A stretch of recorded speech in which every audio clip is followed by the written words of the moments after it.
Hi കൂട്ടുകാരെ, പുതിയൊരു വീഡിയോയിലേക്ക് എല്ലാവർക്കും സ്വാഗതം. അങ്ങനെ വസുന്ധരയോട് നിധി പാറുവിനെ അടിച്ചതിൽ ക്ഷമ പറയണമെന്ന് ആവശ്യപ്പെട്ടാണ് കേട്ടോ. ഇതേ സമയം അത് തനിക്ക് അംഗീകരിക്കാൻ കഴിയില്ല. മാപ്പ് എന്നൊരു വാക്ക് തൻ്റെ നാക്കിൽ നിന്നും വരില്ല എന്നുള്ള ആ നിലപാടെടുക്കുമ്പോഴാണ് കേട്ടോ വസുന്ധര ഗൗതമിനെ കുത്തുന്ന ആ വീഡിയോ കാണിച്ചു കൊടുക്കുന്നത് കേട്ടോ. അതങ്ങ് കാണുമ്പോൾ വസുന്ധര ആകെ പേടിച്ചു പോവാണ്. ഈശ്വര, ഞാൻ ആരെയാണാവോ കുത്തിയത്, ആരെയാണാവോ ഞാൻ കൊന്നത് എന്ന് പോലും വസുന്ധരയ്ക്ക് അറിയില്ല കേട്ടോ.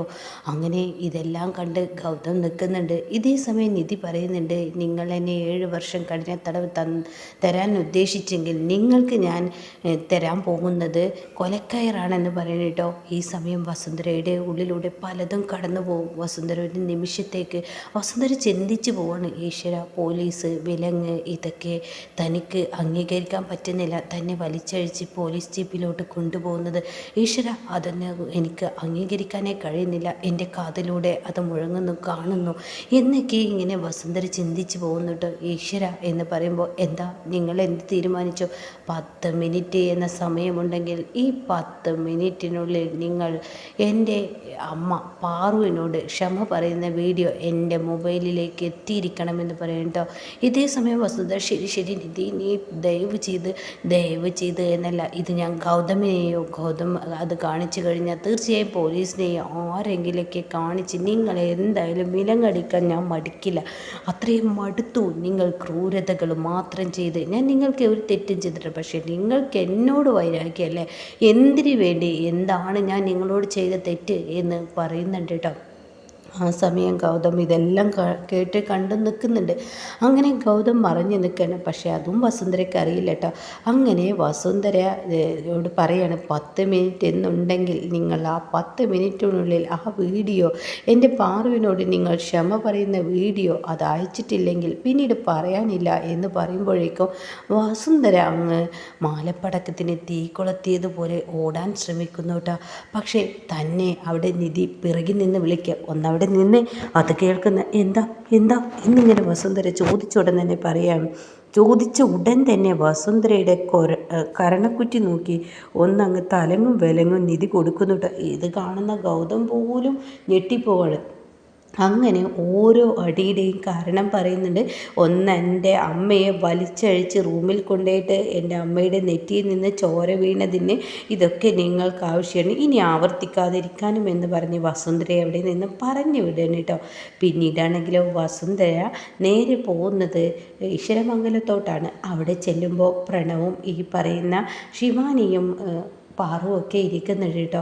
പാറുവിനാണെങ്കിലോ വസുന്ധരയുടെ വരവ് കാണുമ്പോൾ പാറുവിൻ്റെ ഉള്ളിൽ ഒരു തീപ്പൊരി. ഈശ്വര, ഇവളെ ഇനിയും എന്നെ ക്രൂരതകൾ കാണിക്കുമോ എന്ന പേടി കേട്ടോ. അങ്ങനെ ഈ സമയം വസുന്ധര ഇറങ്ങി വന്നിടം തന്നെ, ഏട്ടത്തി ഒന്നിങ്ങ് വന്നേ. ഇല്ല, ഞാൻ വരില്ല. അപ്പോഴേക്കും പ്രണവ്, എൻ്റെ അമ്മയെ കൊണ്ടുപോകാൻ പറ്റില്ല, കാരണം ഒരു തവണ അടിച്ചതും കുത്തിയതുമല്ലേ, അതുകൊണ്ട് ഇനിയും അത് ആവർത്തിച്ചേക്കാം എന്ന് പ്രണവിൻ്റെയും ഉള്ളിൽ തോന്നണം കേട്ടോ. അങ്ങനെ പ്രണവ് പറയണേ, ഇല്ല പറ്റത്തില്ല, കൊണ്ടുപോകാൻ പറ്റത്തില്ല എന്ന് പറഞ്ഞാൽ കൊണ്ടുപോകാൻ പറ്റത്തില്ല. നിങ്ങൾ ഇവിടെ നിന്ന് പറഞ്ഞോളൂ.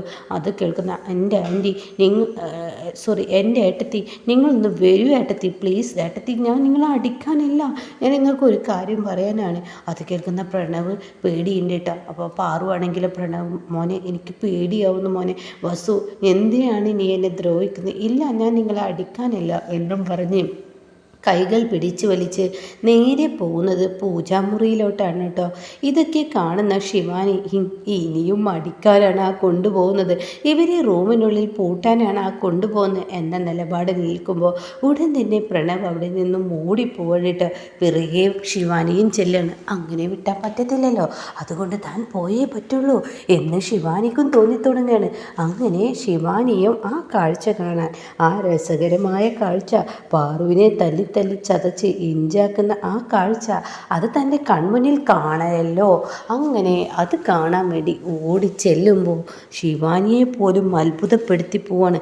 പ്രണവാണെങ്കിൽ എൻ്റെ അമ്മ എന്നും പറഞ്ഞ് പ്രണവ് ഓടിച്ചെല്ലുമ്പോൾ പൂജാമുറിയിലൊക്കിട്ടാണ് കേട്ടോ ഈ വസുന്ധര കൊണ്ടുപോയിരിക്കുന്നത്. അങ്ങനെ വസുന്ധര പൂജാമുറിയിൽ കൊണ്ടുപോയിട്ട് വസുന്ധര ഇങ്ങനെ മൊബൈല് വസുന്ധര, എടുത്തി നിങ്ങളെന്നോട് ക്ഷമിക്കണം, വസു നീ എന്തേ പറയുന്നത്? അതെ, നിങ്ങൾ എന്നോട് ക്ഷമിക്കണം.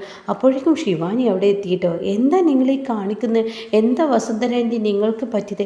എടി, ഞാൻ ഈ പറയുന്ന വീഡിയോ ആക്കി നീ നിൻ്റെ മൊബൈലിലെടുത്ത് ഞാൻ പറയുന്നത് അങ്ങ് കേട്ടാൽ മതി, അല്ലെങ്കിൽ വേണ്ട എൻ്റെ മൊബൈലിലെടുക്ക്. എന്നാൽ ഈ വീഡിയോ ഞാൻ ഇവരോട് സംസാരിക്കുന്നത്, എൻ്റെ ഏട്ടത്തിയോട് മാപ്പ് പറയുന്നത് നീ ഒന്ന് വീഡിയോ ആക്കിയിട്ട് ഇതിലെടുക്ക് ദാ എന്നും പറഞ്ഞ് ശിവാനിയുടെ കൈകളിൽ കൊടുക്കുമ്പോൾ ശിവാനി ചോദിക്കുക, എന്താ ആൻറ്റി നിങ്ങൾക്ക് പറ്റിയത്? എന്താ ആൻറ്റി നിങ്ങൾ ഈ ചെയ്യുന്നത്? ആൻറ്റി, എടി ഞാൻ നിന്നോട് പറഞ്ഞത് അങ്ങോട്ട് ചെയ്താൽ മതി ശിവാനി, വെറുതെ ദേഷ്യം പിടിപ്പിക്കാൻ നിൽക്കരുത്. അപ്പോഴേക്കും പാറു കിടുക്കാനായിട്ട് വിറക്കുന്നുണ്ട്. പേടിയോടുകൂടി കിടുക്കിടാ വിറക്കുമ്പോഴാണ് കേട്ടോ വീണ്ടും വസു എത്തുന്നത്. അങ്ങനെ വസു പാറുവിൻ്റെ കൈകളങ്ങ് പിടിച്ചിട്ട്, ഏട്ടത്തി മാപ്പാക്കണം, ഞാൻ ഏട്ടത്തിയോട് ചെയ്തത് വലിയ തെറ്റാണ്, ഏട്ടത്തി എന്നോട് മാപ്പാക്കണം, ഇനി ഞാൻ അത് ആവർത്തിക്കില്ല ഏട്ടത്തി, പ്ലീസ് ദയവ് ചെയ്ത് ഏട്ടത്തി എന്നോട് മാപ്പാക്കണം, പ്ലീസ് ഏട്ടത്തി. ഞാൻ ഏട്ടത്തിയെ റൂമിലോട്ട് പിടിച്ച് തള്ളിയതും പിന്നീട് ഏട്ടത്തിയെ ഞാൻ അടിച്ചതും നെറ്റി പൊട്ടിയതും എനിക്ക് ക്ഷമ തരൂ ഏട്ടത്തി എന്നും പറഞ്ഞിട്ട് കാൽക്കൽ വീഴുമ്പോൾ, വസു നിനക്ക് എന്താ പറ്റിയത്? എനിക്ക് ക്ഷമ തരൂ ഏട്ടത്തി, എന്നോട് മാപ്പാക്ക് ഏട്ടത്തി എന്നും പറഞ്ഞ് കെഞ്ചി കരയുന്ന ആ കിടുക്കൻ വീഡിയോ ശിവാനി പകർത്തിയിരിക്കുന്നു. പക്ഷേ വീഡിയോ പകർത്തുമ്പോഴും ശിവാനിക്ക് ഇവരുടെ പിരി പോയോ എന്ന ആ ഒരു തോന്നലിലാണ് കേട്ടോ ശിവാനി നിൽക്കുന്നത്. പിരി പോയോ എന്ന ആ തോന്നലിൽ ഇങ്ങനെ നിൽക്കുമ്പോൾ പ്രണവിനാണെച്ചിങ്ങനെ ചിരി വരുന്നു കേട്ടോ. അങ്ങനെ വസുന്ധര ശിവാനിയുടെ കൈകളിൽ നിന്ന് ആ വീഡിയോ എടുത്ത് തൻ്റെ റൂമിലോട്ട് ഓടരാ ഓട്ടം. ഇതേ സമയം ഒന്നും മനസ്സിലാവാതെ പാറുവും പ്രണവും പാറുവിൻ്റെ ഓടി വന്നിട്ട് പ്രണവിനോട് പറയും, എടമോന് വസുവിന് എന്താ പറ്റിയത്? എനിക്കൊന്നും അറിയില്ല അമ്മ, ഇനി ഏട്ടനും ഏട്ടത്തിയും വല്ല കിടുക്കൻ പണിയും കൊടുത്താണാവോ എന്നും കൂടി ആയിട്ടോ. അതും കൂടി കേൾക്കുമ്പോൾ ഇവർക്ക് ചെറിയും വരുന്നുണ്ട്. എന്നാൽ ശിവാനിക്ക് ഇത് അംഗീകരിക്കാൻ കഴിയുന്നില്ല. ശിവാനി, ഈ വസുന്ധരൻ്റെക്ക് എന്താ പറ്റിയത്? വസുന്ധരേൻ്റെ എന്താ ഇത്ര തറയാവുന്നത് എന്നും പറഞ്ഞിട്ട് താൻ വസുന്ധരയുടെ റൂമിലോട്ട് പോവാണ് കേട്ടോ. എന്നാൽ വസുന്ധരയാണെങ്കിലോ പെട്ടെന്ന് തൻ്റെ ഫോൺ എടുത്തിട്ട് നിധിക്ക് അയച്ചിരിക്കുന്നു. താൻ ഈ വീഡിയോ അയച്ചില്ലെങ്കിൽ 10 മിനിറ്റ് കഴിഞ്ഞാൽ തന്നെ പോലീസ് വിലങ്ങ് വെക്കുന്നത് അതാ തൻ്റെ കൺമുന്നിൽ ഇപ്പോൾ കടന്നു പോകുന്നു കാണുന്നു. ഈശ്വര, അതൊരിക്കലും ഉണ്ടാവാൻ പാടില്ല. താൻ ഏത് ദുർബല നിമിഷത്തിലാണാവോ 50 ലക്ഷത്തിൻ്റെ പിറകെ പോയത്? ആരെയാണാവോ താൻ കൊന്നത്? ഈശ്വര, എനിക്ക് പേടിയാവുന്നു. ഇത് അവളുടെ കയ്യിൽ കിട്ടിക്കഴിഞ്ഞ് തീർച്ചയായും അതെനിക്ക് തിരിച്ചടി തന്നെ എന്നിങ്ങനെ ചിന്തിക്കുന്നുണ്ട് കേട്ടോ. ഈ സമയമാണ് ശിവാനി കടന്നു വരുന്നത്. ശിവാനി വന്നിട്ട്, എൻ്റെ ആൻറ്റി നിങ്ങൾ ഇത്ര തറയാവരുത് കേട്ടോ, എന്താ നിങ്ങൾക്ക് പറ്റിയത്? നിങ്ങളുടെ പിരി പോയോ? നിങ്ങൾക്ക് വട്ടായോ? നിങ്ങൾ ആരോടാണ് എന്താണ് ഈ ചെയ്യുന്നത്? നിങ്ങൾക്ക് വല്ല പിടിയുമുണ്ടോ? ഇതൊക്കെ അവരുടെ വിജയമാണ്. എടി, നീ എന്നെ പഠിപ്പിക്കാൻ നിൽക്കണ്ട. നിന്നെ ഞാൻ ഇങ്ങോട്ടേക്ക് കൊണ്ടുവന്നിട്ടുണ്ടെങ്കിൽ എനിക്കറിയാം എന്താ ഇതൊക്കെ. നിധിയോട് നിങ്ങൾ നിധിക്ക് ആനുകൂല്യമായിട്ടുള്ള കാര്യങ്ങളാണല്ലോ നിങ്ങൾ ചെയ്യുന്നത്.